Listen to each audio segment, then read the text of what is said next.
कराची के एक पुराने इलाके में एक गली है। लोग उसे नूर स्ट्रीट कहते हैं। नाम तो नूर का है, मगर वहां सदियों से अंधेरा ही अंधेरा है। कहते हैं रात के 2 बजे उस गली में एक औरत की चीख गूंजती है, मगर जब कोई जाकर देखता है वहां सिर्फ खामोशी होती है। एक दिन एक सहाफी हुस्न अली ने फैसला किया कि वो इस राज को खोल कर रहेगा। उसने कैमरा उठाया, माइक संभाला और टार्च लेकर निकल पड़ा। रात खामोश थी, हवा में अजीब सी ठंडक थी और आसमान पर चांद बादलों में छुपा बैठा था। जब हुसन उस गली के पुराने मस्जिद के पास पहुंचा, उसके कदम खुद ब खुद रख गए। दीवार पर खून जैसे रंग से लिखा था, सचमुच ढूंढ वरना तुझे भी खामोश कर दिया जाएगा। हसन ने हल्का सा हंसते हुए कहा, बस इतना ही खौफ? लेकिन इसी लम्हे पीछे से एक सर्द कांपती हुई आवाज आई, सच ढूंढना महंगा पड़ता है। हसन ने फौरन कैमरा मोड़ा, मगर वहां कोई नहीं था। सरफ हुआ चल रही थी, जैसे कोई करीब हो मगर नजर ना आए।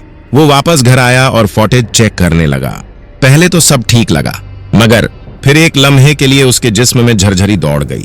जब उसने कहा था कौन है वहां, उस फ्रेम में एक साया था, एक औरत का साया जो सीधा कैमरे की तरफ देख रही थी और उसके होंठ हिले।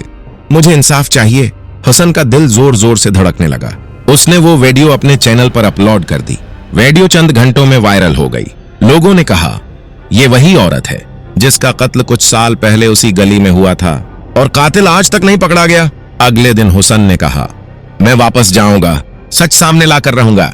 वो दोबारा उसी गली गया, मगर उसके बाद वो कभी वापस नहीं आया।